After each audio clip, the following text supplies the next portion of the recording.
ladies and gentlemen. Welcome to episode 168 of the MTB podcast, presented and hosted by Worldwide Cyclery, Kettle Mountain Apparel, and Trailwind Components. I'm Jared. I'm Liam. I'm Adam. I'm Jeff. That is right, ladies and gentlemen. Our good friend Adam Miller from Revel Bikes is here joining us today. And in this episode, we are going to discuss all things Revel Bikes, including some exciting new stuff in the pipeline, plus some listener questions ranging from modern geometry to the best burger in Carbondale and everything in between. Don't forget about 32-inch wheels because people are going to Oh, yeah. People are going to be upset. Throw that in the beginning. Are people going to be more heated 32-inch and polarized wheels over 32-inch wheels or just e-bikes in general? That's actually, that's a good one. That That's deserves a gonna be poll. Equivalent. An online poll. We should throw that on the poll tomorrow. What are you more upset or excited about? That should be well, tricky. actually, what's more triggering? We should do e-bikes in general or 32 Yeah, inch? what's more triggering is a good way to put it. I was going to say we should just do one poll. Like, first one's like, what are you more excited about? Have them both options. And the next one is, what are you most upset about? Same exact options. Exactly. Exactly. Well, welcome, Adam. It's great to have you back. Thanks. It's great to be back. That was a super fun bike ride we just got to go on too. Super fun. Really nice out there. All bike rides are pretty fun. Wouldn't you say, Jeff? Yeah, except for when you break your wrist, for example. Liam recently. I'm sure he was even having fun until that happened. That's true. Yeah. There you go. It didn't They're all pretty fun. I guess it did kind of kill the bike ride because I couldn't ride after that. But Killed the vibe a little bit, you know? Big bummer. Yeah. They're all fun. 99.9% of the time, riding bikes is a good idea and always fun. Yeah. Yeah. You know what else is fun? Is Zach's words of wisdom, but from Jeff today. Get your parents' stories, epic road trips, hikes, adventures, or trips that made an impact on their life, or created great memories, and recreate those with your family. Yeah, that was something that came up recently on a trip I was on when a few of us were just talking about our aging parents, as a lot of people have. And the idea of, I think a few of us were talking about these, huge trips that our parents had taken. One that I'd mentioned, my dad took this amazing motorcycle trip where he went from North Dakota to New York, then down to Florida, then over to New Orleans. And I think he did it over the course of 2 or 3 weeks. And I was just realizing, man, that would be amazing to just ask him all about it now. He's still obviously healthy and happy and good, and just have him try and remember, where did you stay? What hotel, what campsite, what restaurants did you eat at? And then 20 years from now, recreate it. That just seems like a really fun thing to do in your parents' legacy when they're no longer with you. So that's my wisdom. And you have a motorcycle. You could do it. I do have a motorcycle. Yeah, that would be pretty fun. But we determined that the DJI with a 28-mile-per-hour speed limit is faster than his motorcycle. Wait, no. up to 28 miles an hour. It was the jailbroken Crestline. Oh, I don't know if we should say It's that. faster than a Royal Enfield. Jailbroken, I love it. We might have hacked Nobody it. knows that we did that. It was hacked, whatever. Prototyping. It's not R&D. It is like a one-off Crestline that I think is like a Some manufacturer spec. Unsanctioned. It totally reminds me of the jailbroken iPhone days. Yeah. Oh. Figure out how to basically, because on an e-bike, for those who don't know, they basically have a governor at either 20 miles per hour, right, or 28, something like that. It's either or, 20 or typically. 21, and now the new one, which is what, class 3? 28 miles an is hour? 28, and that's what Yeah. DJI did. So now Bosch and Specialized had to keep up and allow their bikes to do that with a setting. Yeah. But technically, that's not legal on most trails. It's a mess. Well, and then it's country specific. Some Country countries specific. are 14 miles an hour. Yeah, Europe 16, I think, and almost as a whole. Losers, dude. Losers. Got 3-cylinder cars over there, too. Losers. You guys don't have a V8? America. I saw this meme the other day, and it was like, one day we're going to have to explain to our kids like what jailbreaking an iPhone was, like where we intentionally installed spyware to, add features to our devices. Yeah, it's cool. Well, even Gen Z doesn't know about LimeWire and how we ruined our parents' computers. uTorrent, dude, music was free back in the day. It was. Oh, yeah, I mean, uTorrent. It still came at a cost, but it was free. Yeah. Yeah, the cost of the family computer. Yeah, my buddy's dad had a computer just for LimeWire. Oh, that's epic. Smart. Yeah. That's a good idea. That's really smart. I just remember downloading songs, and then some of them would be way too quiet, and others would be way too loud. Oh, yeah. And that was the worst. And then you got one that was like remixed halfway through or something. You're like, it wasn't man. the right song. I didn't mean to get this one. Oh, that's great. Yeah. Well, Yeah, speaking that's of great words of wisdom, Chef. great words of That is wisdom, good. yeah, I Thank really you. like that. That's awesome. And, if you're spending time around the holidays and the off season, it's perfect time to sit down with your parents and ask them. Write all Yeah. this stuff down. I've been wanting to recreate 2 photos that my grandfather has in the Sierra Nevada mountains. One's on Mount Whitney. Yeah, that's a cool idea too. It's kind of similar. Yeah. It's a good excuse to go Good for a bike concept. ride. Yeah. We'll hike Mount Someplace Whitney. really cool. I almost did it a couple years back and we got just shy due to snow pack in, but Yeah, that's on the bucket list as well. You know what else is really cool is Daniel's fun fact. Sharks are older than trees. Sharks have been swimming around for over 400 million years, while trees didn't show up until about 350 million years ago. They got 50 million years. Sharks So have that. the on Daniel's trees. unverified fun fact. So- No, that the- is verified by ChatGPT. the shark That counts. the shark species Yeah. is older than trees. However, there are still living trees that are older than any shark on this planet. That's yeah, true. Yeah. individual. Well, yeah. Wow. If there was, That's for sure. if there was a shark older than, that'd be crazy. Like ancient Well, you don't know bristlecone about that. are. Grandpa Shark could be out there. We 900 years don't old know. shark. You're right. That is true. We do not don't know. But ancient bristlecones are like older than 900 years, Yeah. I think. But so it is possible. It's not verified. I learn something new on this podcast every time I. But I don't come think here. And that's so. why we do the fun This facts is great. to give you something. Because as based on a fun fact we had a few episodes back, remember it was like the jellyfish that never dies or something like that, or some sort of deep sea creature that can literally like there's something in its body that can change its anatomy and it basically can never die, but it will die based off of like disease it might catch or something like that. Interesting. So there could be a shark that has never died. Probably. Probably. Well, we have Josh Saunders to thank for this sort of structure. Do we? Yeah, remember? Because we were talking to him on one of those Chasing Epic Mountains. Oh yeah, right. trips, He did. and he kind of said, "Oh, it'd be cool if you had sort of a structure or things you did consistent." And then that's how we sort of evolved into this initial structure. good where old Josh. Yeah, he wants to come on the podcast, so we'll have to schedule yeah. him He can in. come on anytime. Well, he wants. usually Just makes needs his to way come through here. SoCal this time of year, so Yeah, Yeah, let him up. dude. I think he literally texted me and wanted to come like today, and I was like, we actually already have a guest. Oh. Yeah. Sorry. We have a guest who's a little more important than you, sorry, Josh. Sorry, Josh, but you'll be on next time. How about a fantastic testimonial? This is hands down the best mountain bike podcast around. I love your personalities. You are all really entertaining to listen to, and you do a good job of blending in the more technical aspects of mountain biking into the podcast. Please keep it going. The future of mountain biking depends on it. We don't know what will happen if you stop this podcast, but I dread the day it happens. Kevin. Thanks, Kevin. It's a little Really nice. a little too much weight on the shoulders. Pressure's on. I still laugh that the fantastic testimonials started out as sort of a joke because we I were know. getting these sort of weird roasts of mostly me about We still get the roasts. yeah. Why And- don't we include the roast now Well, and And again? know, then you you actually gotta- just decided to put the real testimonials in there and toot your own horn. But Well, that's all right. that's what we're all about, tooting our own horn here. Positivity. You know? The bike world needs it. Exactly. Are we- Adam, you should read some testimonials about some recent Revel Bikes purchasers. Oh, that's what we should have I love done. this bike. Are, Well, they, la- are they good? I only want to read the good last ones. week, I don't know. last pod, we had a positive Revel. We did. um, It was a fantastic testimonial. testimonial guy Yeah. about who got his Rascal and loved it. Love to hear it. Yeah. That makes my day every time. Amazing.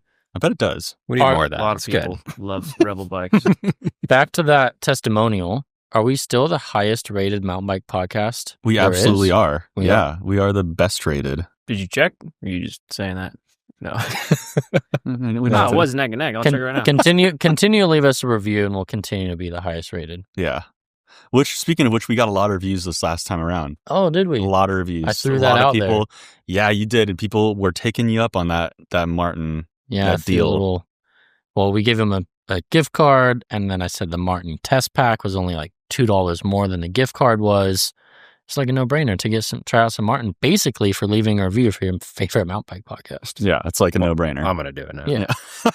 Oh, yeah. Yeah. Pink Bike has 1.1 thousand and 4.9, and we have 1.2 thousand. now. Woo! Let's Check out go. Amazon. Thank What you, is on. listeners, for your support and So love. That is it's cool. It's a race, though, so got to keep reviewing, guys Yeah. and gals.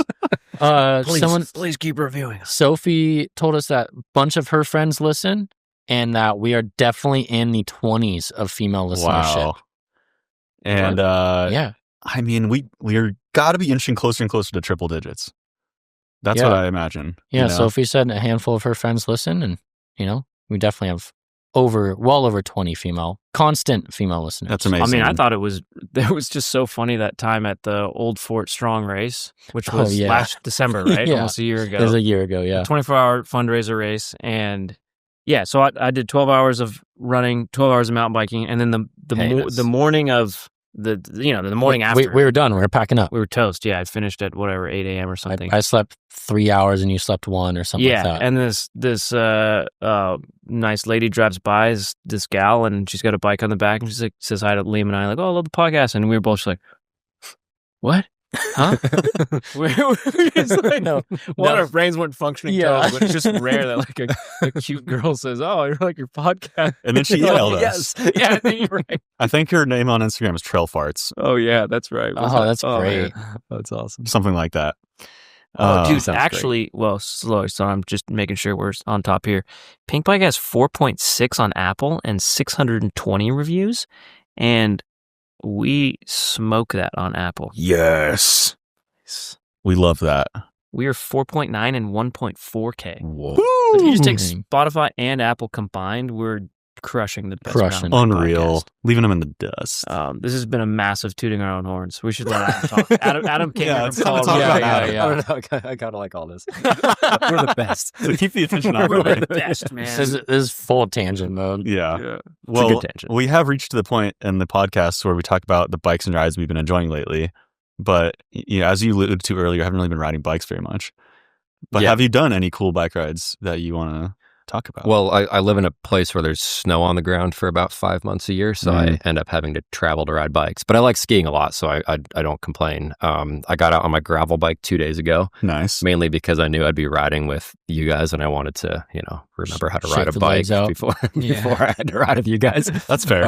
And the snow hasn't been too good for skiing. So, no, I was riding a whole lot this summer, a whole lot this fall. Lots of kind of fun new bikes that we were prototyping. And so test riding new bikes is always my favorite on any trail. Nice. But the ride we just went on today was my first good solid mountain bike ride in a few weeks. Is fantastic. Wow. Can you ride that? Is it Red Hill in Carbondale? Yeah. Can you ride that year round? Yeah, we rode Red Hill a few years back when you visited. Yeah. No, not year round. But there's a front section of the trail that's like 3/4 of a mile, and it dries out like 2 months before anything else. Ooh. And it's awesome product testing. It's like straight up 400 feet and straight down on chunky rocks. And so like when we're really fiending in like March to ride, you can go do like 10 laps on that section. Nice. It's great. Is that in snow now? Yeah, it's kind of muddy, snowy. Just recently, just in the last 2 weeks. Yeah, because so we were riding that until a couple weeks ago. Brian sent me a video. Brian from Banshee sent me a video of testing some Trail One wheels on a drop up there. Yeah. And I knew immediately it's Red Hill because it's red. It's the only red dirt around for a few hours. But yeah, that was about 2 weeks ago. He sent me that. We had a good fall though. Like the riding was awesome, perfect weather for riding until like 2.5 weeks ago, and then it snowed like a foot. So then it became ski season like within 2 days. So we didn't have the whole shoulder season, like couldn't do much. So it was pretty good. Nice. I still miss riding bikes though. Yeah. Thankfully you guys are kind of within like striking distance of some more bikeable areas, right? In the get down west, Grand Junction and Moab and all that. Yeah. Can't complain. It's not like here. You guys get to ride perfect dirt all year. Oh, perfect dirt. Yeah, that's a bit of a stretch.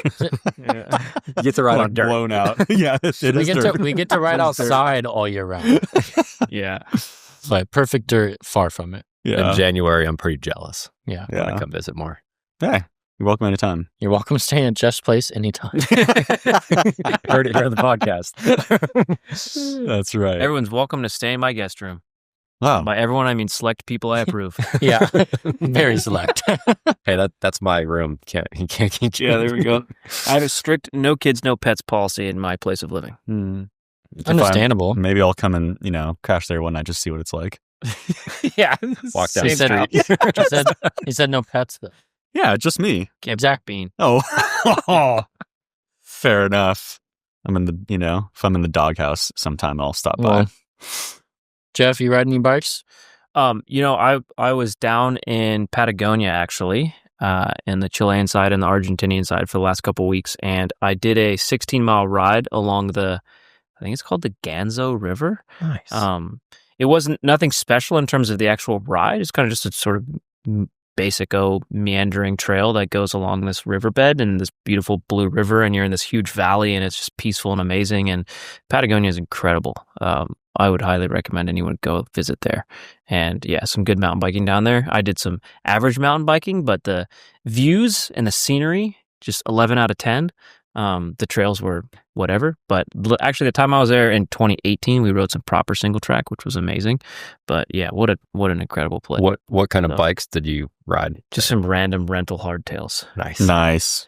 Yeah, it was pretty brutal. Oh yeah, you said you rode flat pedals and you're dumbfounded how people actually ride these fast. It's so hard to ride flat pedals when impossible. you're so used to riding clipped in. But were they like actually like nice flat pedals or like Not just really. kind of like plastic? I mean, I had good shoes. I had those 510 trail cross shoes because I love those things for canyoneering too, which we did while we were down there. Like my shoes were good, but like flat pedal trail cross. Yeah, it's funny. That trail cross shoe, I think originally 510 made as a sort of like a hybrid approach shoe that worked as a canyoneering shoe, but then they realized it really worked well on mountain biking, so now they kind of market it to all of them. And now Adidas bought it, and Adidas says no. Adidas probably doesn't even understand what that shoe is, and the original designers are long gone. It's my guess. Like a lot of 510 shoes, unfortunately. It's kind of grim. It is. Well, they used to make this shoe. Still a great shoe. Yeah. Yeah. They used to make a very similar shoe called the Access. They had so many good shoes, like cool approach shoes, the Guinea, like all the stuff. Yeah, a bunch of approach shoes that were really good. And the Access is like one of my all-time favorite, basically hiking, light scrambling shoes. And then the Trail Cross kind of took that over. Interesting. Yeah, it's a bummer to see 510 kind of just lose its way after the Adidas acquisition. Sometimes acquisitions cause issues. Oh, the irony.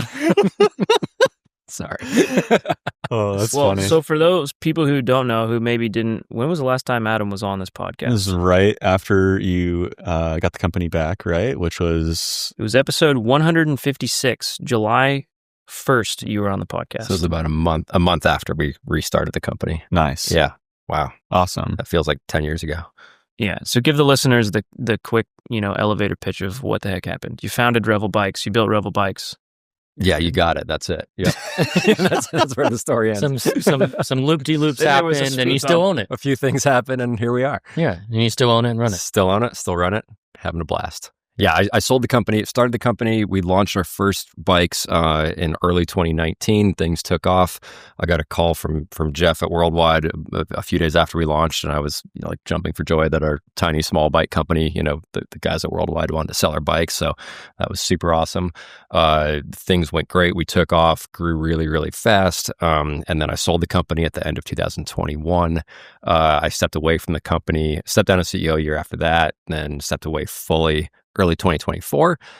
Earlier this year, the private equity company that owned the company ended up closing the doors, and all sorts of whatever stuff happened. I was able to buy the company back in June 2 of this year. Revel, the official name is actually Revel V2, but Revel started again. So here we are. It's been 6 months? 6 months. It's awesome. 6 months back. Having a blast. I'm glad to be back here. Back in action. Talking to you guys again. We're very grateful. Yeah, we really are. The feeling's mutual. It's good to be back. Awesome. And if you want more context, you gave the much more detailed rundown of all of that on that episode 156 of the MTB podcast. So now we just search that get to talk about new bikes and new things. Yeah. You've been busy in the last 6 months. Yeah, it's been pretty fun. I was very not busy for the year and a half before that. So. As you kind of like said last time, you were kind of like, wow, I kind of got pulled out of like retirement essentially. And now you're like, 0 to 100 real quick. Yeah. But it turns out it's actually like really fun at the end of the day. Nice. Yeah. It's like, I got to get all kinds of perspective and stuff. And now 7 months in to running the business again. It's like, I feel pretty lucky. I get to like make bikes and, come hang out with you guys and ride bikes and talk about bikes. It's kind of a dream job at the end of the day. Lifestyle industry and lifestyle business for a reason. Lifestyle business. Fun. We've talked about that. Yeah. It's a pretty good thing. It's the way to do it, man. It's the way. It's the only way. Yeah. Could be much worse. It's a great lifestyle. Could be selling insurance or real estate or God knows what. Oh yeah, anything. I tried to get into real estate and it was not very fun. Same. Oh, that's great. Well, yeah, let's talk a little bit more about, what you've been working on. You kind of dropped that RaTical V1 that everybody, I think, on the internet was pretty stoked about. They were pretty stoked to see some exciting things coming out of Revel Bikes. And that thing is pretty cool looking. And I got to ride it. I mean, I'm not trying to brag or anything. Yeah, your bikes and rides lately is that you rode that RaTical today. I rode that RaTical today, yeah. RaTical. RaTical, yeah. RaTical. RaTical.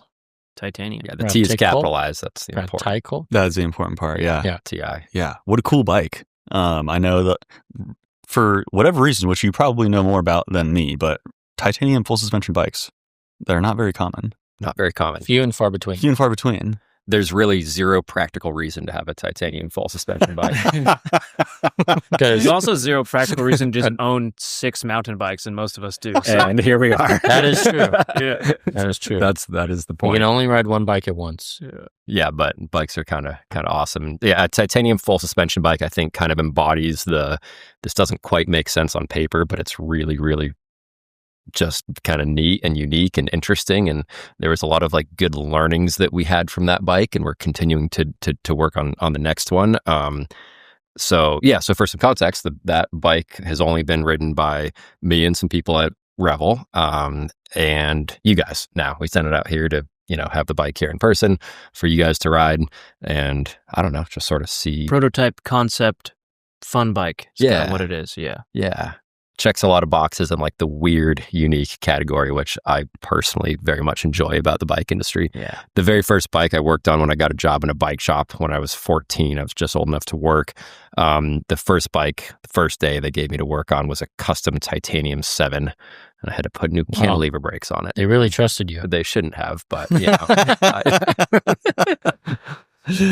Cantilever brakes. Yeah, back in the day. I bet. Wow, you just aged yourself. I wonder what. Yeah. I wonder what percentage of listeners know what those are.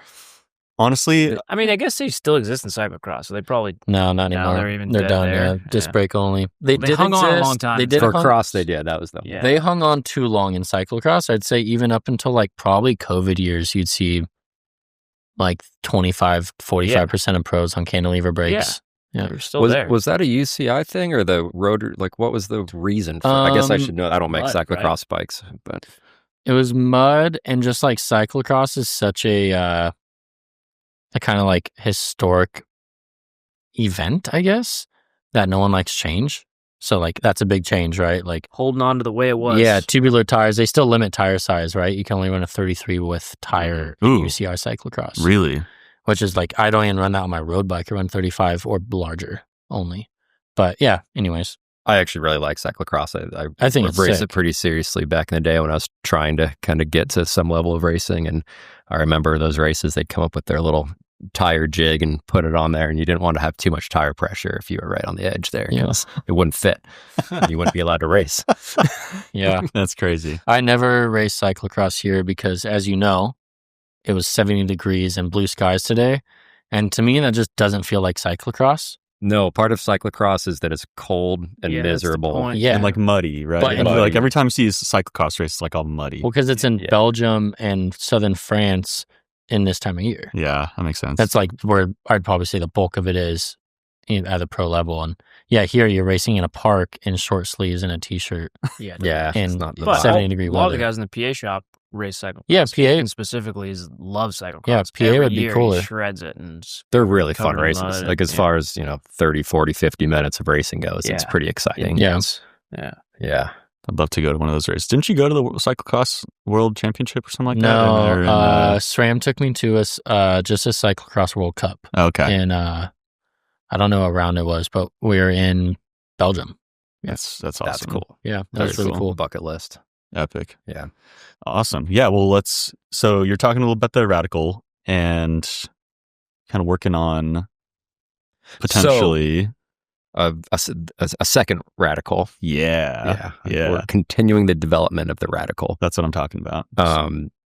So this is the only one that exists. One bike in existence currently. And I guess, could we say, is you kind of had this idea to start working on it before you even bought Revel back. Yeah. So it's just a fun project to begin with. from like, Totally. day one. And that actually, I was really surprised when we launched that bike. It was very much an experiment. It was just kind of, hey, we'll take some photos and make a press release and say, hey, here's this bike we were working on. And I mean, it kind of like, it was a massive hit as far as like people calling us and asking about it and writing comments and articles all over the bike, the bike media sites. I was totally blown away by how kind of excited everybody was and very positive. Like usually, there's always some kind of negativity out there. It was just like a very positive thing. So one part I didn't talk about earlier or put in any of the press materials was I started working on that bike about 6 months before I even knew that Revel was going out of business and I could buy it back. I was just making it for myself. And I kind of always I've always liked titanium bikes. And I wanted a full suspension titanium bike, and it just checked a lot of boxes. Working with Chris Canfield was always a really fun part of the job for me, and like figuring out kinematics was always really fun. So I was like, hey, I'll chat with Chris. He has this cool new horse link CBF kind of layout that would work from a functional standpoint. That would be more easily manufacturable on a metal bike, on a titanium bike, easier to make a stiffer bike. And then at the same time, I had stayed in touch with this factory in China that did really high-end titanium 3D printing. So I was like, hey, I'm not working in the bike industry anymore. I kind of miss making bikes. I want to make myself this bike. And as much as my whole career basically has been in bikes, and I've always just really enjoyed the product development side. But there's a lot of process that goes into it of why you make certain kinematics and certain geometry, that makes sense to develop a product. And we always at Revel, we say like, oh, we make the bikes we want to ride, which is totally true. But at the same time, if I made a bike that just I wanted to ride, it wouldn't fit anybody else. I have like long legs and long arms, and the geometry I personally like is not quite the right geometry to make for a production bike that we would sell to people. So I had a little bit of time on my hands after I left Revel, and I was like, I'll make this bike for myself purely, which was a very kind of enjoyable process. And then as I was working on that, before we even started the actual physical 3D printing, the news came out that Revel was closing. I found out the day before it went public and bought the company back. And then it took a few more months to keep developing that bike and working with the factory. And so we were like, hey, let's make this project a Revel project, because why not? And so that's kind of where that all came from, is it really started like purely as a personal bike. And then since we launched it, we probably had 100 calls that week when we launched it of people being like, can I get on the list to buy it? And we're like, we don't have a list. Like it's like legitimately not ready to be for sale at all. That's amazing. Yeah. But we figured you guys, got to pedal around on it, and I'm curious what you think. I mean, it is like I told you earlier, like if there's kind of one bike that kind of like scratches that weird itch, like kind of like you're talking about, like you want that bike that you kind of, I don't know, it kind of like just serves that purpose that you can't really find anywhere else. Like it's that unique bike that nobody else has, like titanium full suspension bike with the travel that you want. And it just kind of hits all those kind of spots. Like for me, it was a little long, right? Because you're saying how lanky you are. Mm-hmm. I'm lanky. I fit bikes weird. Like I think if it was like sized perfectly for me, like it would have been amazing. But like I was just kind of having a hard time like kind of managing it because it's a little too long, a little too big for me. But it's an awesome bike, totally. and like, oh man, there's just something about it. Where I want one, and we'll add you to the list. And that was the most common question we got from the Instagram was, when can I get that? Yeah, and it's Jeff and I talked about it years ago of like, hey, why do bike companies keep things so secret? And so I think part of this bike was like, well, hey, why not just show off what we're working on? Like it's an idea at this point. It's a concept. Car companies have concept cars. Revel has now done a couple of these with the Rodeo, which we still get asked about a lot. And then this is kind of another one. And it's funny because it's all part of like the way as a small company, I want to do a lot of R&D and development and experiment with like how to make things and how to make things better. But that doesn't always turn into a product that we can actually build and sell and have any financial business sense behind it. So kind of separating out these two aspects of our development, practical product development and then experimental. And it's just like, I mean, it's kind of a fun creative outlet at the end of the day, just as much as anything. But with like this product in particular, we did learn a lot. We learned about kinematics, learned about geometry. I got the first bike that fits me perfectly, which selfishly I'm very happy about. We'll never make that bike into production because it won't fit very many people. Like amazing. When and if we make it, we will make the geometry more practical for most riders. Yeah. But with the 3D printing, it allows you to make small batches of different geometries. There's no mold like there is for a carbon frame, where a lot of the expense of a carbon frame comes from that mold. So there's some potential neat things there. But we are working on a second one. We worked with Chris Canfield to tweak the CBF horse link layout. I think the current bike pedals not as well as our as the RaTical and Ritual. Mm-hmm. Got a little bit more pedal bob. So trying to see if we can tweak that a bit to make it pedal a bit more efficiently. And then just a kind of a few other geo tweaks, but mainly some tube shapes. Right now it's round tubes. My design skills only go so far. So the really big thing with the next version of the RaTical that we're working on is our director of product, Mike Giese, put his touch on the product, and he's got some incredible design skills. The Steezy Geezy touch. The Steezy Geezy touch. Yeah. Amazing. He designed the first 3 Revel bikes back in the day. So he and I worked together with a few others, and he designed the Revel logo back in 2016, 4 years before we even launched. Wow. So he's our director of product now. He's got a ton of incredible skills that I'm excited as, we've been working on a ton of stuff the last few months, and as it comes to life, it'll be really fun to show off. But he sketched out this version, the next version of the RaTical, and it took him I don't know. We talked in the morning, and then he showed me some sketches, and I was just blown away. I was like, "Dude, this looks 100 times better than any bike I can sketch out." So I'm excited to see that one come to life here. Can't wait to see that. So tweaks on the V2, kinematics, tube shape, and all that, and then you'll kind of assess how that one rides. Yeah, and see if it's closer to a production possibility. Totally. We're not going to bring it to production if it's not something we're super stoked about. Yeah. Like, even if it's cool because it looks cool, because it's a titanium full suspension bike, if it doesn't ride really well and isn't something that we're confident will last a super long time and, be something we're proud of to have the Revel name on it, we're not going to come out with it. So we got to check those few boxes, which are important. Seems reasonable. Check. Yeah. Reasonable boxes to check. Yeah. We'll see. You don't want to release just a bike because it looks cool and then have it ride that would be bad. Not up to par. It's not what we're here for. I think some brands do that, though. You think? Oh, that's awesome. Awesome. Well, let's talk a little bit more about a couple other things you're working on. You said you have a very cool, you've done a couple of these products in the past. Love Your Brain project with, I believe, was it Rail 27.5? Was that the first one that you did? It was, yeah. And then was it a Rail 2.9, the second one you did? Or yeah, I'm trying to think. We did 4 We or did 5 Purple RaTical. Purple, oh, that's right, Purple RaTical. And then the last one was a Rail 2.9. Rail 2.9 and Rover. And a Rover, yeah. We did 2 bikes one year. And then when I was gone away from the company, I had done a bike. I'd worked with this paint factory to do like a crazy pink bike, and then after I left the company, they did that one. So we've always used it as a way to the main thing was we knew when we started the company we wanted to be able to give back to the community somehow, and this Love Your Brain organization kind of hit close to home because a few of us at Revel bonked our heads and had pretty bad concussions and TBI. So Love Your Brain does all sorts of clinics and resources and classes for people with traumatic brain injuries. So it seemed kind of very applicable and something that we could all sort of relate to.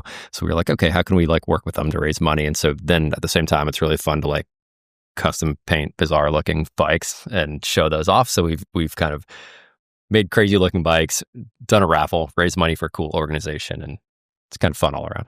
Yeah, Trail One's been a part of it for the last since Trail One existed. Yeah, send you whatever you want. Okay, heard it here first. Yeah.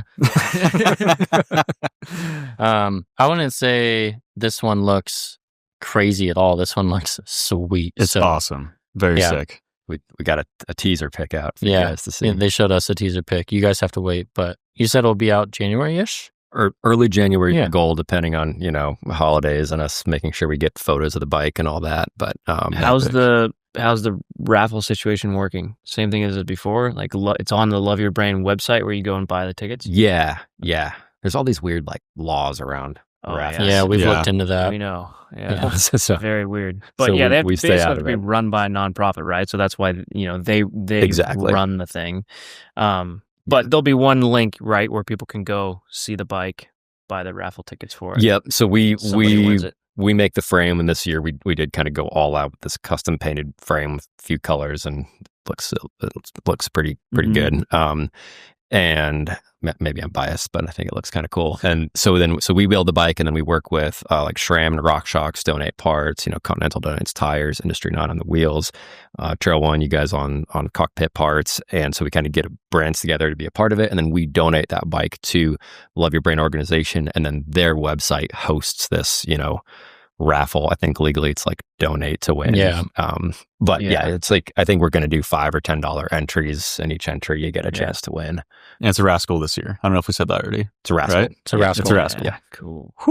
When it's live, we'll post, reshare worldwide stories and everything of it. Absolutely. So you won't miss it if you tune into Worldwide or Revel Media. It'll go the whole month of January, I think. So yeah, that's sweet. Some time. There should just be more of those. I mean, it happens in the bike industry with some really nice mountain bike, maybe a couple times a year, a few times a year. Yeah, you see it a lot for like... It's just a great idea. Yeah, it's a great idea. Anyone you see it can a lot just for throw like in $20 and get 4 entries to potentially win a $12,000 epic mountain bike. Yeah. And it goes to a good cause. I'll say the people that have win-win-win. won the bikes, like they send us, of course we talk to them and they send us pictures, and it's like the emotionally amazing. Seeing how stoked they are that they I've just never won won a this raffle in my $12,000. life. Neither have I. Insane. I can't even imagine how stoked I would be to win a bike. A tire in a raffle, I would be I would be like, yeah. You're right. To win a custom painted one of one bike. Nuts, dude. Yeah. I don't know if you guys saw, but I think Brandon Fairclough is raffling off. Yeah, you're going to say that. I was going to say that, yeah. He's raffling off his like Rampage bike from like 2 years ago. That's cool. That's really cool. For Adolf Silva's recovery. Oh, that's awesome. Yeah. So I was going to say, you see a lot of those things, right? Like, someone's donating a bike to raffle off to help an individual person, or like aid on around us. There's a lot of like fire recovery.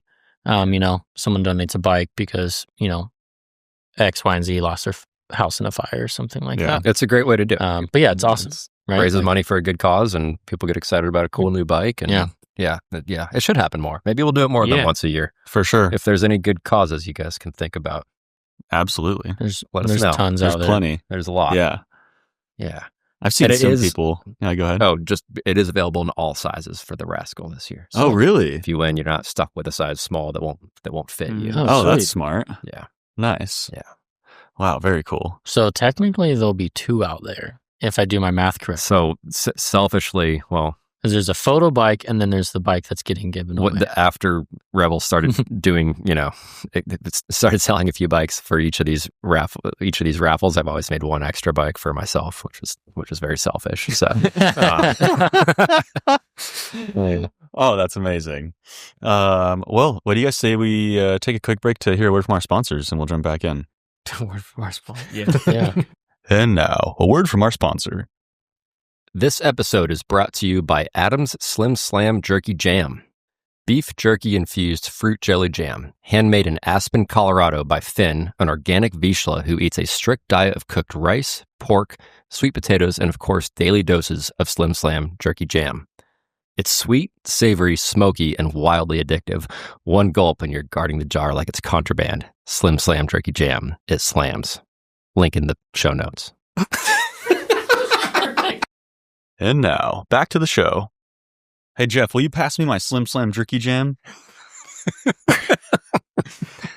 Finn was busy today. He's playing too much ball. He didn't get his batch of... Dang it. Slacking. I was Slim Slam jerky It's jam. off season for him. really hoping I would get some of that jam, jerky jam, that is. Speaking about jamming... Let's jam through some quick listener questions. Rapid fire, baby. Real quick, we got to touch on a few more. the 32-inch bike. Yeah, we didn't even talk about that. That is crazy. We got a lot of stuff. I'll try to talk faster. It's mental.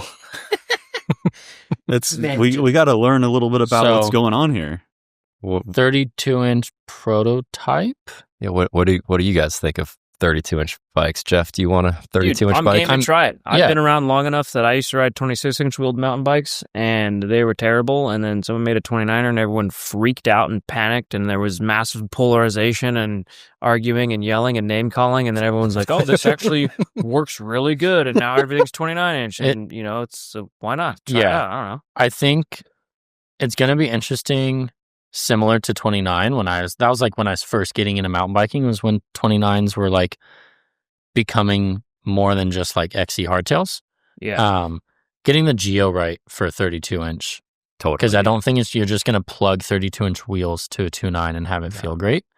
There's going to be like it was back in the day. Exactly. It took a while. It took several years. You're going to have to nail the trail numbers, and offset of forks might have to change again, and bottom bracket drops. All that stuff is gonna it's gonna take a couple years and stabs from everyone to like perfect it. Totally. But I think it has some great applications, like a titanium hardtail. I'm glad to hear you say that, because I agree. That's what. Just kind of, I guess, to share a little bit about what we're working on is we have a couple 32-inch hardtail.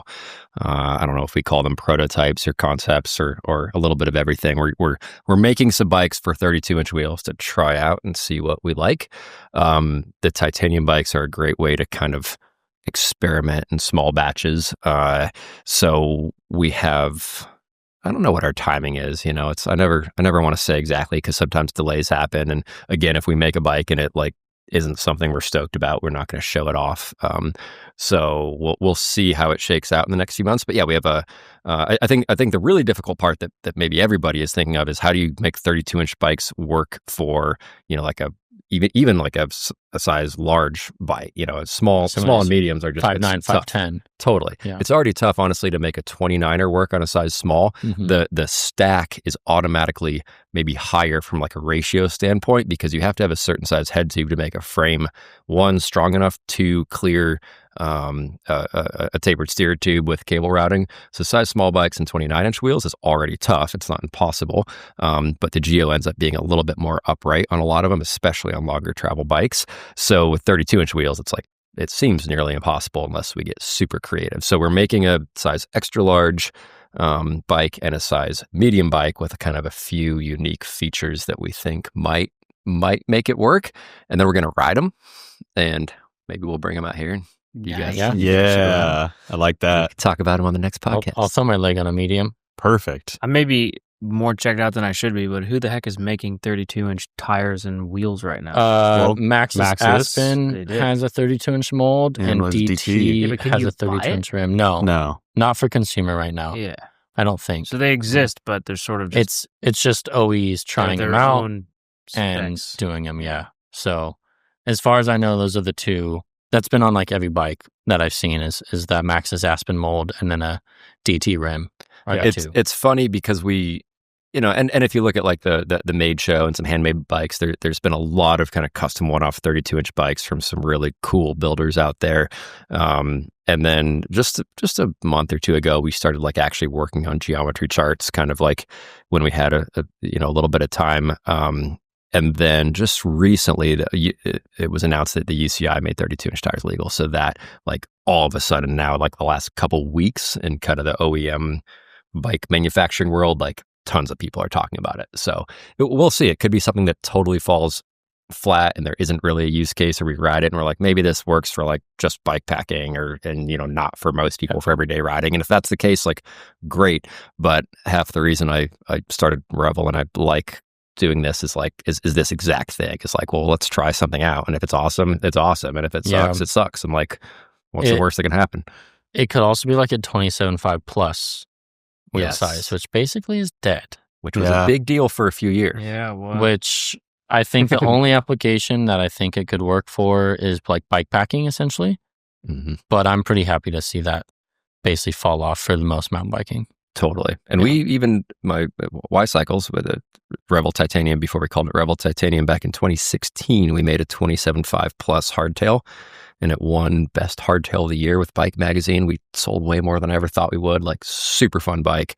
And then kind of the same time we were like, this bike isn't as fun anymore. It was kind of when everyone else was like, we don't want this tire size anymore. So we stopped making it. Yeah. That's so weird how quickly it just fizzled out, Yeah, but things are trends and fads and fun, and then you realize like, oh, it's fun, and 29 I rode some I don't know if we had 2.6s or 2.7. We had a Yeti. What was it? SP5 Plus. 5 Plus, right? Yeah.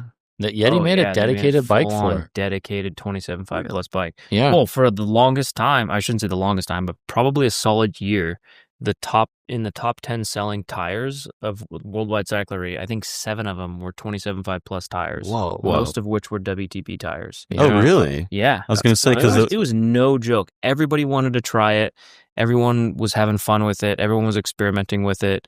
And it kind of coincided with people realizing that the internal diameter of a rim can be bigger, and how that whole wide trail. Yeah. So it's like that started happening, and then people realized, oh, this larger diameter internally on the rims, you can put these way beefier, higher volume tires on it. And they won't roll. Yeah, and then WTB was really on the trend of making the tires to where they would have clearance, so you could fit them on a normal fork and a normal rim, and then they would still have the clearance you needed for your frame and fork. And it was fun. It was a very different feeling, sort of supple when you have that much air volume in the tire, and it was fun for a while. And then I rode them for a handful of times, and I was like, oh, that's cool. And then I was like, well, it's not like it's not like cool enough to continue riding it, but I had fun for 6 months or so messing around with these, and then it's kind of like a rebound, rebound girlfriend. It was fun.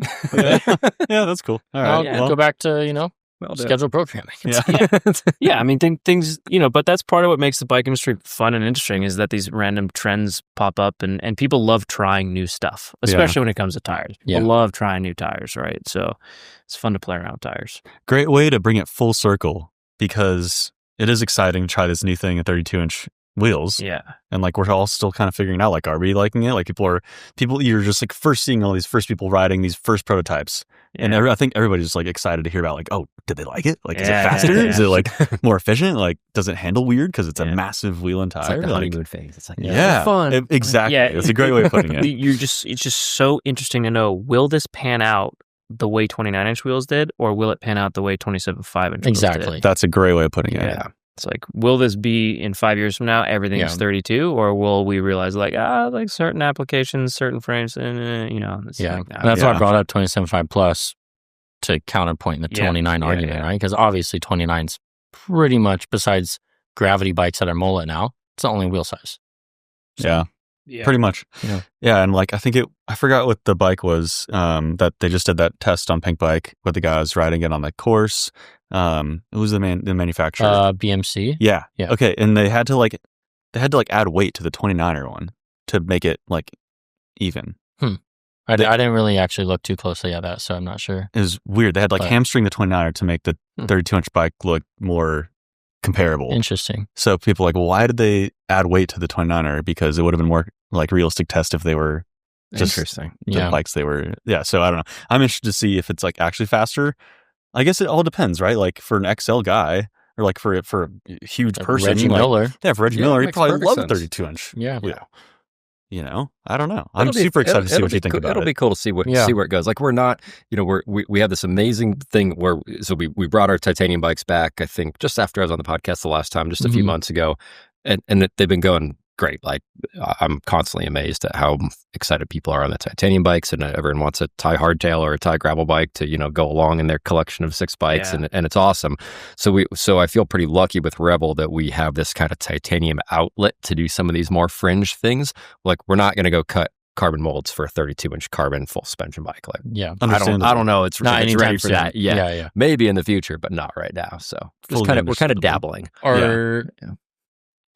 Some learnings from the RaTical V1 and what you're doing with the V2, is that getting put into the 32-inch hardtail of some of the stuff you've learned of tube shaping and stuff like that? Yeah, for sure. Nothing like too specific, I'd say, but all the learnings from each of those bikes all kind of add into like how we have our geometry and product development discussions, and our documents are like pages and Excel pages and pages long of kind of why we choose a certain head angle or a certain reach or whatever. And so every bike you make that's a little bit unique, you gain a little bit of knowledge of what is awesome, or oftentimes what really sucks and what you don't want to do. So nothing super specific from that bike, but a lot of general concepts. With a 32-inch bike, just chainstay length and bottom bracket drop and how that might affect things is a big part of it. And we're not even going to think about the full suspension side of it yet, because your axle path, as wheel sizes change, even from 27.5 to 29, how you design kinematics because of that axle path. So think of how you're like climbing on chunky terrain and your wheel, sometimes people say a wheel like hangs up or like climbs really well. The axle path has a lot to do with wheel size. So it's not just kinematics. So there's just so many kind of compounding factors that add into like how a bike feels. So if anything, with these 32-inch bikes, we'll be like, great, if it sucked, we won't do that thing on another bike. So but we do have some other kind of neat stuff in the carbon realm that we're working on too, that I'm excited for next year as well. Sweet. Amazing. Speaking of next year, give us a little window into what's new for Revel for next year. Ooh, I can't share too much. I'm just going to leave it at that. We got some new stuff. That's it. Use your imagination. No, we do. We actually, the last few months we've been going like full craziness on product development, with Mike Giese back at the helm of leading our design and creative. I'm really stoked for that, by the way. See what he comes up with. So awesome. Like we have more product development projects in the works right now than Revel has ever had in history. And some of these projects take a few months, some take a few years. So, we'll kind of see how that all shakes out as far as when we launch these things. But, maybe traditionally bike companies wouldn't share much. I think we've sort of talked about how things stay really secret, but we do have I think sometime in February, again, if we really can line up all the work ahead of time, we're launching a bunch of new colors of bikes. So new colors are always super fun. Epic. So and then we do have a new same bikes, new colors to look out for. Yeah. So between now and then, there's a few discounts here and there for some Revel bikes that current colors that we have. So good time to buy a bike if you don't care too much about colors. If you do care a lot, I do too. There's some pretty sweet new colors coming, so you can wait till February. Or if you like a current color. Yeah. Grab it because it might go away. That does happen. People like the current colors, and then the new colors come out, and then they waited too long to pull the trigger, and they're like, I want that other one. Oh, absolutely. It's actually kind of wild how unhappy some people get with that exact scenario. Oh, yeah. People are mad. Let me guess. I almost guarantee I know the color. That's the most requested color to come back, and it's that navy color. Yeah, that's what I was going to say. It's your shirt. It's like the navy colored RaTical. The OG RaTical. Yes. With the gold letter. Yeah. Yes. That was such a gangster bike, especially with any like gold part. Like, I remember when gold XX1 dropped and like that bike just that aligned with that. Like gold. You had that crazy gold 11-speed cassette. Yeah. Oh yeah, I cut the back off. It looked all crazy. That was actually on the Ranger. That was on a green. That was on a green right. Ranger. Yeah. Oh, what a cool bike that was. I am actually working on a Technar's custom painting me a rerun right now. So sick. I'm getting a little selfish with my own bikes this year. So you deserve it, man. Well, dude, don't worry about it, man. I've been doing that my whole life. I know. You're my inspiration. This is why we work in this. He's an inspiring guy. Technar painted his ASR that he rode today. I know. And I tried to get him to do so much more to it, and Jeff's like, no. Yeah. Blue, just black logo. I can't believe you didn't hydro dip it like the one that Liam did. That didn't want anything. Such a cool. It does look cool, but setup. He didn't want anything crazy.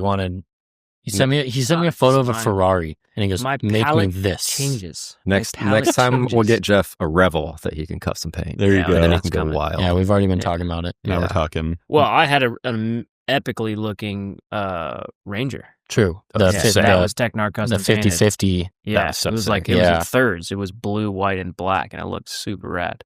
Yeah. You raced it at BC or Breck, right? He had it at Breck. I did some adventure race on it. Yeah, it was that. And then I've done that actually. That Breckenridge adventure race on that. Yeah. And then I had that Hydro dipped Ranger. So that was my inspiration for that bike. That's still the best looking bike I've ever personally owned. That thing was unreal. And I think it's up there in like some of the best bikes I've seen. It's If I've gonna with do the my gold own- foil. yeah. So that was my inspiration. So the blue and gold, the Alaska colorway was that combined with your hydro dip Nice. bike was the inspiration for this rerun. That's like Sweet. hydro dipped blue gold. Looks so sick. Craziness. Yeah, It's in like gold leaf on the logos, Yeah. right? Yeah, so- Technar's posted it. So That one. Oh, dude, that's it. Remember And that that? picture is Yeah. sick. Yep. Mm-hmm. That's a good one. Yeah, That was the one. that's proper. That was in Yeah. 2022. I think. yeah, that was on the way to Ranger? Breck Epic. Jeez. I shot that in St. George? Cedar City. Or Cedar City, that's right. Yeah, Cedar Cedar City. Because we spent the That night was there, a huh? really cool bike. Yeah, it was cool. Oh, with the head tube half hat. That's right. Yeah. Because it looked different from each side. Yeah, Two-faced. Oh, Yeah. See how it The looks. Dude. two-faced Ranger. that's cool. Who has that bike now? I don't even know. Yeah, I feel Somebody like that probably needs to be, listening to like, this pod. on the But you sold your Ranger to... The Yeah. Egypt Ranger. Yeah. I Where did sold it yours to go? oh man, he's gonna listen to this too. He listened on the podcast. I can't remember his name right now. It's Amanda? Amanda's dad, Amanda's dad. Waymeyer's. Oh, Gary. Gary. Gary. Yeah, Gary. Gary's- Sabrica. Sebastian. Or Sebastian. I don't know how to pronounce that great Yeah, Italian me last either. name. He's the man. Yeah, Yeah. Gary got it. Shout out I drove Gary. it. I drove it to him in Vegas. Gary's a Uh, hardcore podcast fan. yeah. I think he comments on every YouTube video. He's the best, dude. Shout But out yeah, to Gary. Best. Gary got the Hope you're still loving that bike. sickest We all need to go to looking Vegas and bike. do some gambling with Gary. Yeah, a business trip to he's a Vegas. dealer, right? Car dealer? At one of the Something I'm not like tables? that. exactly Yep. sure I what think he he works still at a does. casino. I'm pretty sure he works at Yeah. one of the casinos. He's He's a a car cool dealer. dude. Yeah. Yeah. Awesome. But yeah, That's a killer bike to have in that area, Yep. too. and Lisa went to someone awesome that still has Yeah, it. who really appreciates it. Absolutely. Well, what do you guys say we jump into a few listener questions? Really, some of this Oh, hard-hitting yeah. journalism right here. Mm. I don't know if you call it journalism, but Gotcha, journalism. hard-hitting stuff. And this is probably the one I'm most excited about. What is the best burger in Carbondale? Could I preface that the best burger is probably no longer there because it was at the silo? Oh, is that that silo was gone? the best So good. burger. The silo burger is the yeah. That's some of the best food Silo. I've It's had. gone? I went there like Yeah. 4 Oh, days a been gone week for from years. the office. Seriously? Been gone Yeah. for years. That was some Oh of the my best food. God. Jeff and I went there, I think, 3 times in 2 days. As you should. I Hands don't know down why the you eat best. anywhere else. Jeff and I do this. We go on trips. Sorry, I'm totally tangenting, No, but like that's- we'll go on trips. We're in Barcelona, and I think we ate at the same restaurant like 4 times, and like These are freaking dorks. I know. Barcelona doesn't have a lot of Oh, restaurants. this place is so that good. makes This sense. is where we're going. In Carbondale, it makes sense. There's like 6 restaurants in the town where we live. Barcelona, I'm worried Dude, about you. that's the difference because if you're a city Uh. person, you want to try this restaurant, this cafe, that cafe. If you're not a city person, you have to be in the city and you find a great place and you just keep going there until you get out of the city. I And don't want wanna to see people. we ate at multiple I hate different city, restaurants, dude. like for sure. Like we ate at like we were probably there for like 4 or 5 days, and we ate at like that restaurant at Something once like a day, and then like we tried somewhere else for the other meal. When you know, you know. People working there like, what you guys are Yeah, so They weird. probably didn't remember us, but all right. So what's the best burger? Yeah, what is Oh, the I best know. burger? Well, Silo's the best burger. Well, let's start a petition to bring Silo back to Carbondale. Oh, Let's ask the man. listeners for some help. That's a great question. The best burger? There's no best burger. There's best burritos in Carbondale. Mm. Oh, Carbondale has some of the best burritos and taquerias of any place I've been outside of Mexico. wow. Yeah, there's tortilla. Oh, there's like 13 tortillerias That's within high like praise. 1 mile of our Dang, office. I go to the same one every day. Kind of. I've never even like ate Jeff at and any Liam. of those when I'm there. When you guys are out next time, we'll go. Yeah, They're great. Like really good, authentic burritos. I love that. What's it called? Tortilleria La Roca, Garcia's, Valley. Oh, there's so many of them. Wow. If you Google Carbondale Tortilleria, you'll Google Maps it. You'll see all of them right near our office. You can walk or ride a bike to all Nice. of them. That's amazing. I want to do a bike packing trip where we pack up our bikes and we have a taco and a beer at every single tortilleria around Carbondale. It would be like 1 mile of riding total. Did you say bike packing? Or? Yeah, Bike pack. Get as Burrito much beer packing? as possible. Burrito packing. That's amazing. After the first 2 burritos, you could set up your tent and take a nap in it for an hour, and then break it down and ride to the next place. Yep. That's a good idea. Do they still I'm have that into that. parking lot in the middle of town that you can like car camp in? Yeah, they got a little strict with that now, but you can just car camp at the Revel office if anybody comes through. Sick. Be careful saying that, dude. Perfect. yeah. Bigger podcast than you think. I There's 5 people there now. actually, you can only camp there if it's selective. These Jeff's rules. You have to be pre-approved. Um, Pre-approval required. for yeah, camping. that's it. Awesome. Well, how about this next one? This one's a little more of a deep dive. What's the most meaningful part of being back at Revel to you? That is like a yin and yang question. It is. We hit you with the soft one and we slap you with the hard one. Oh man, gonna make me really dive deep here. Yeah.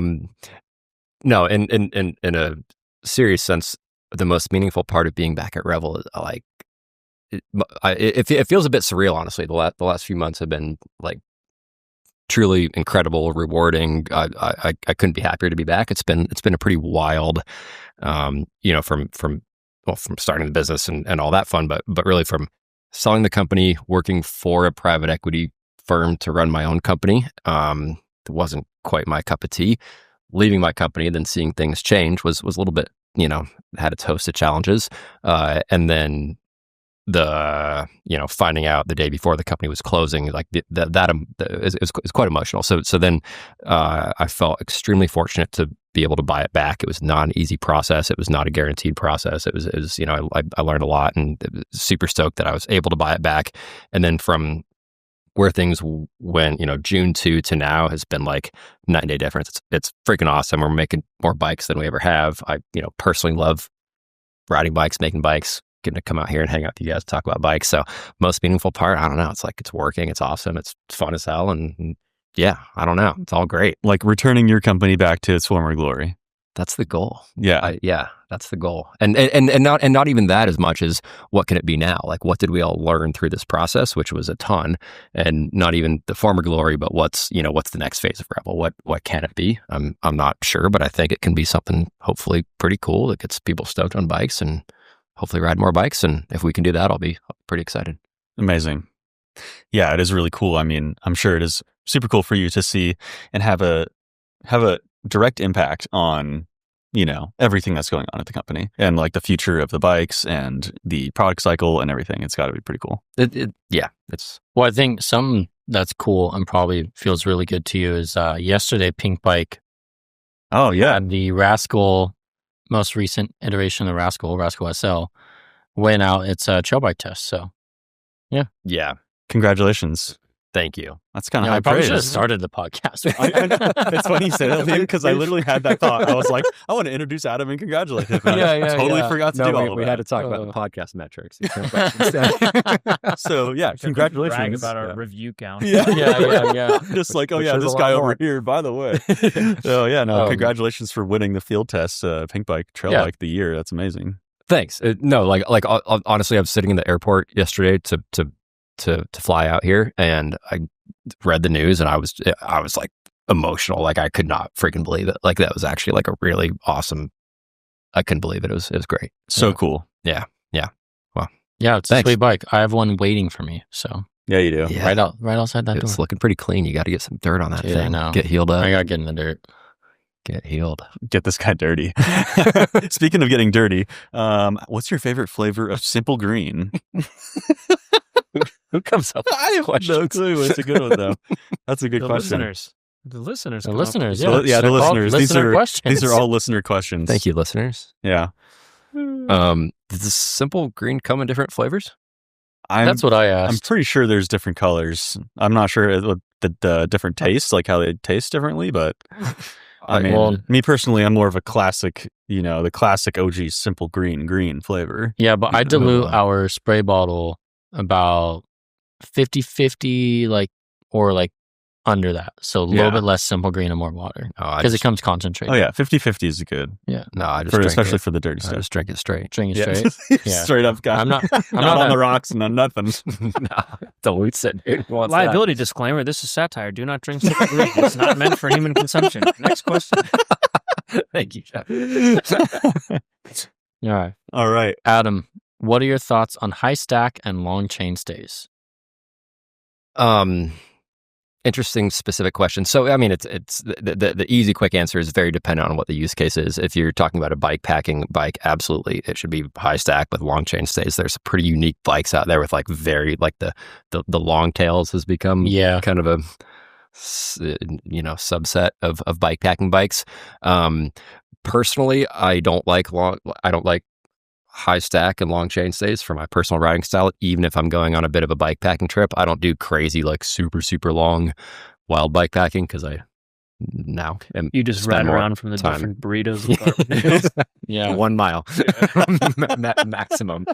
But I kind of grew up with more like a bike racer, like road racer, XC racing, cyclocross. So I kind of like lower stack bikes, which is a very personal bias. So it's sort of on trend that bikes, full suspension bikes, like the bikes we make, are getting a little bit higher stack. Just people are a little bit more upright. I do believe chainstay length got far too short for many years. It was kind of like the long low slack with short chainstays became on trend a few years ago, and I think bike manufacturers all realized if you go too short on your chainstays, it's really awesome if you're going around tight corners, and it's really not awesome for 90% of riding, and it's not awesome for climbing, and not great unless you're like a downhill racer. So the chainstay length thing of being practical, like the 436 is like a good practical number for a size medium bike. And then you adjust a little bit based on size. Size specific geos become a thing.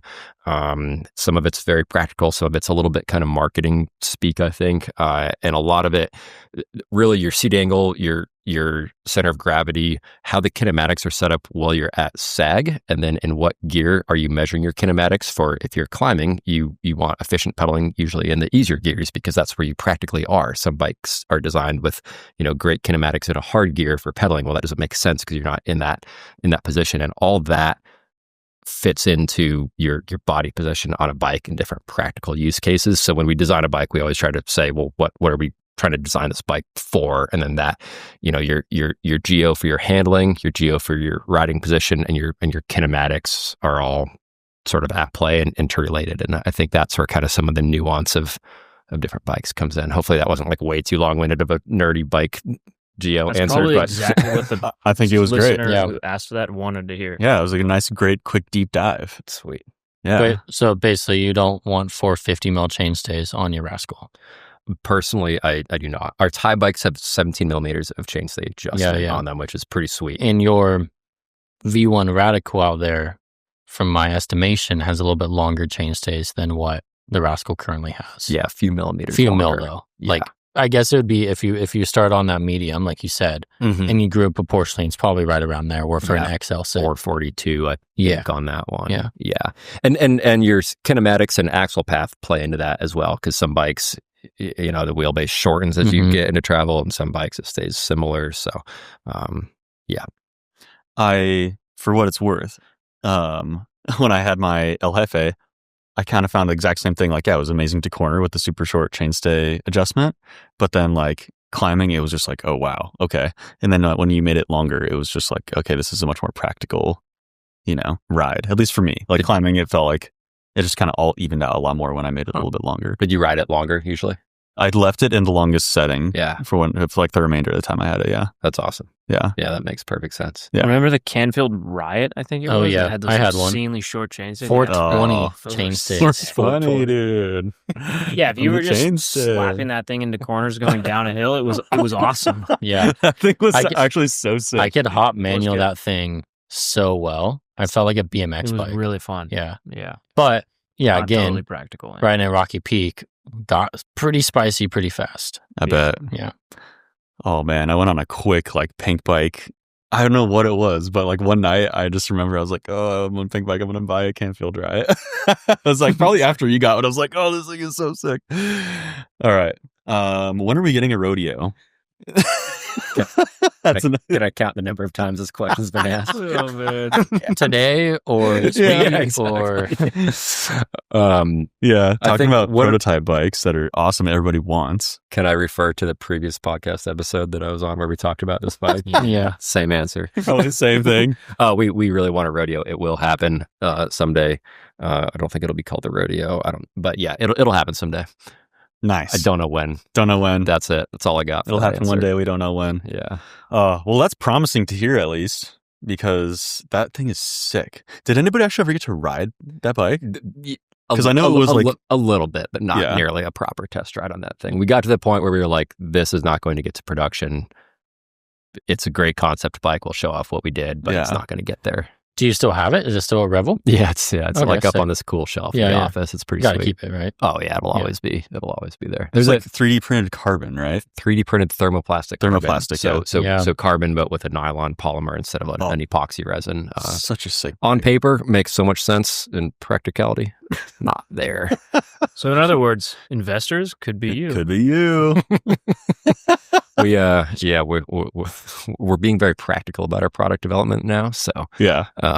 but a huge part of this company is we want to make the bikes we want, and I think all of us at Revel, I don't know about you guys, want a downhill bike. Yeah. 100%. They're fun to ride. I would love a downhill bike. Yeah. Sweet. For 1 week a year when I go to Whistler. I know. Yeah. The other 51 weeks don't really need one. I also would just probably be okay slapping a 180 mil dual crown on a Ritual. Ooh. Ride the crap out of that at Whistler. Is the Ritual Honestly, dual that's- crown compatible? It's Tested. Legally? up to 180. Yeah. Really? So Yeah. I haven't personally ridden it. I just haven't set mine up that way. But That's pretty sick. We do test all of our bikes for 10 millimeters longer fork travel. It'd be a sweet Whistler bike. I actually think that'd be more fun at Whistler for like 80% of Whistler trails than a downhill bike. Yeah. Yeah. So we'll stick with that until there's a Revel downhill bike. Sick. Awesome. Well, we will cap it off with this. How about a best and worst thing for Revel this year? Oh, another serious question for the end here. Yeah. Hard hitting again. I mean, if I say for Revel, it would probably be, the company closing being the worst thing, and then the best thing. I don't know. Now it's been like, we're at the end of the year here. Usually it's pretty slow this time of year. It's honestly been a whole lot busier. We've been selling more bikes than I expected by a long shot, even through the winter months here, which is super exciting. Everything we're doing now is about getting set up for next year. We have some cool new colors and some other cool new products coming later in the year. But we've sort of done like a 180 on so many things, like, on the back end nerdy business side, we've had some huge wins on like new website,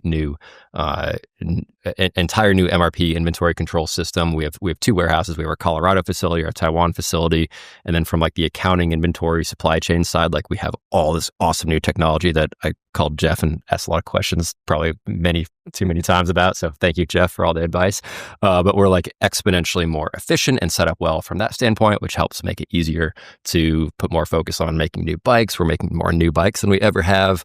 Everything's vibing really well and people are stoked. And so, I'd say that's the best thing. Like super, super freaking fun. Yeah. Epic. The heart is beating. It's pumping. Mm-hmm. And you could also add to that, the RaTical just won the trail bike test. That's right. And we just won a Great big best award. thing too. Another great high. That was a pretty good one. Yeah. That was awesome. Amazing. Can't complain. And we're out here in Southern California riding bikes and talking about bikes with you guys. So Can't complain. life's pretty good. Life's pretty good. Yeah. Awesome. Well, Adam, were you going to say something, Joe?